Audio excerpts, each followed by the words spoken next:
Welcome back to our second hour here at World Crisis Radio. Webster, Tarpley in Washington, D.C. Calling your attention, as always, to tarpley.net, where you can read all about George Bush, the elder, and the relevance of that. Right? That this was a liberal banker-style Republican, but now you're getting the gutter snipe brigade is in the process of arriving.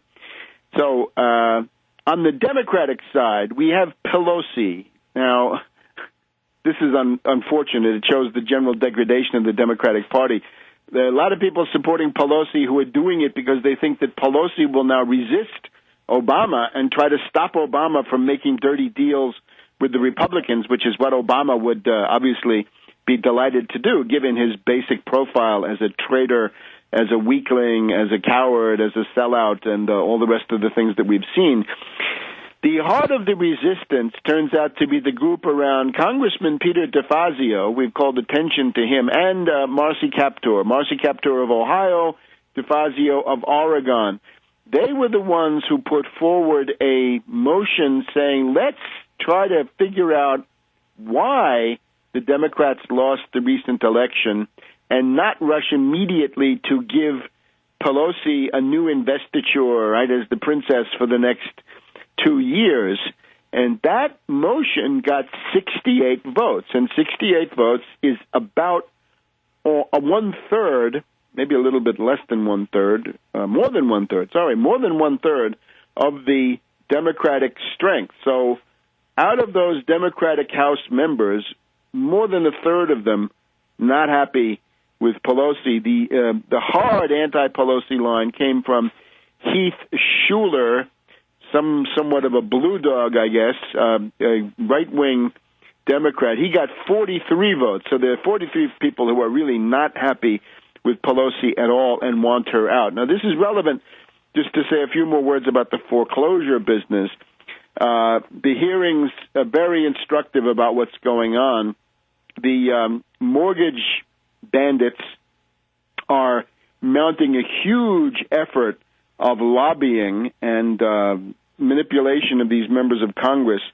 And what they want is the legalization ex post facto of MERS, M-E-R-S, the Mortgage Electronic Registration System, which is this illegal thing that they have where they transfer the ownership of property and don't tell the county and state authorities about this, right, which is meaning that they flaunt applicable law. The industry, I say industry with great skepticism, these gangsters in the mortgage extortion racket are seeking legislation that would effectively affirm the legality of MERS and block any bill that would call into question what MERS does. MERS has already spent more than $1 million in lobbying since the fall of 2008. Who's lobbying for MERS? Let's go take a look. Well, the top lobbyist for MERS is Bob Livingston, former Republican member of the House. And you remember when Newt Gingrich resigned in disgrace in late 1998. Livingston was slated to become the new Speaker of the House, except he didn't. He was outed by Larry Flint as an adulterer, and he had to resign. So he's got a new lucrative career, wonderful career as a lobbyist. So Bob Livingston, Livingston's former Chief of Staff, Alan Martin, John M. Duncan, who was Assistant Secretary of the Treasury for Legislative Affairs under the Mad Dog Bush Jr. administration, and Arnold Havens, a former general counsel at the U.S. Treasury. So they're out there fighting for MERS and the ability of zombie bankers and hedge fund hyenas to asset strip you. Now, Marcy Kaptur, Congresswoman of Ohio, has a bill that would prohibit government-controlled mortgage financiers like Fannie Mae and Freddie Mac, would stop them from buying new mortgages that are in the MERS system, because the legality of these things is very dubious. And Kaptur says this was invented, MERS was invented by the most powerful financial players in the country while regulators were asleep.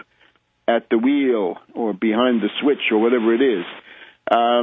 Captor is asking the Department of Housing and Urban Development to study how a federal land title system might operate in a way that would protect the role of the states, but more transparency and regulatory oversight are needed.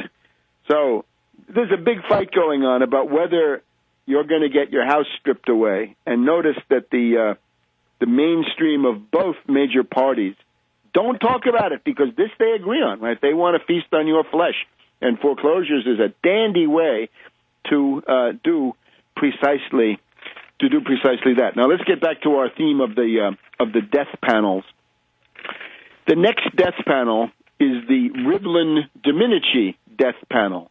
This is called the Bipartisan Policy Center, and they have a cast of characters. They have that guy, Dan Glickman, failed congressman, secretary of Agriculture for Clinton and others. So after the Bowles-Simpson plan for national suicide, we now have the Domenici-Rivlin plan for national suicide. These are the death panels of the United States of America. And the people on them are these little Brünings, little Schachts, little Brünings. Brüning was, of course, the prime minister in Germany who destroyed the political system and most of society between 1930 and 1932 with a strong austerity plan of precisely the type that these characters are coming forward with. They don't know it, but they're doing it. And, of course, Schacht, big central banker in Germany in the 1920s, later on finance minister for Hitler. So this is Schachtian, Brüning-style economics. Now, Rivlin, again, occupies a special feature, a special position, because these two death panels, she's the personal union between them. She gets to be on both of them.